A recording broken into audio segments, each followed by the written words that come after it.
What if the visa you based your dreams on suddenly became useless? Imagine booking your flights, paying tuition, and planning your future, only to find out the visa you need no longer works the way you expected. That's what's about to happen. Australia is making sweeping immigration changes, effective September 1st, 2025. And if you're a student, graduate, or temporary migrant, this is not just a policy shift. It's a full-blown system overhaul. If you're not ready, you might be locked out for good. The problem: why Australia is cracking down. For years, international migrants have relied on what's now being called visa hopping, a legal but controversial way of staying in Australia by switching between multiple temporary visa categories. A tourist visa becomes a student visa, then turns into a graduate visa. This cycle often repeats itself, with migrants never applying for permanent residency and never leaving.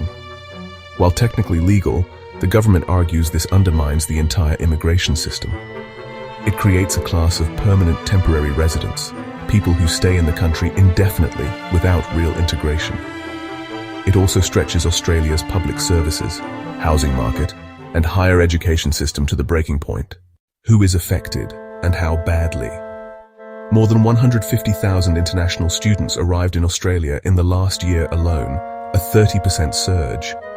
Universities became financially dependent on foreign student tuition, while migration agents began exploiting legal grey zones to help clients stay longer. The result? Students arriving with no real intention of studying, graduate visa holders going back to school just to extend their stay, and a government now on the edge of saying, enough is enough. 5 major reforms to watch. Let's break down the key reforms that are going live on September 1st, 2025. 1. No more onshore tourist to student switching. If you enter Australia on a visitor visa, you can no longer apply for a student visa from inside the country. You must apply offshore. 2. Graduate visa holders can't switch back to student visas.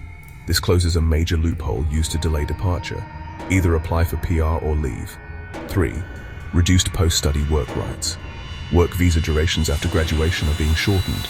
Age limits are also being lowered to prioritize younger skilled workers. 4. Tougher English requirements.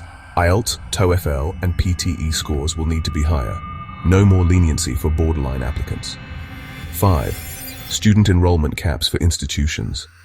Universities will face limits on how many foreign students they can enroll, especially low-ranking institutions accused of running visa factories. 2025 insights you haven't heard yet. On top of the official reforms, several new developments are shaking things up. Skilled occupation list revisions. Australia is prioritizing healthcare, IT, and trades in its skilled migration program. Migration agent oversight. New regulations will clamp down on unethical education and visa agents. Institutional accountability. Schools abusing the system may lose the right to sponsor visas altogether. What migrants should do now? If you're currently in Australia or planning to apply, apply from overseas if you're going for a student visa. Improve your English scores immediately. Stop relying on visa extensions and look into permanent residency. Check whether your field of study or work is on the skilled occupation list. The new rules are brutal, but they're clear. Compliance is your only safe path forward. Bottom line, a new era of migration. Australia wants fewer migrants, but better ones. It's that simple. International students and workers who are serious, skilled, and fluent in English will still be welcomed. But the days of gaming the system are over. The system is shifting from quantity to quality, from short-term stays to long-term contributions. If you found this video helpful, hit that like button. Subscribe if you want more deep dives into global immigration reforms. Leave a comment with your situation or question. We read everyone. And remember, in migration, knowledge isn't just power, it's survival.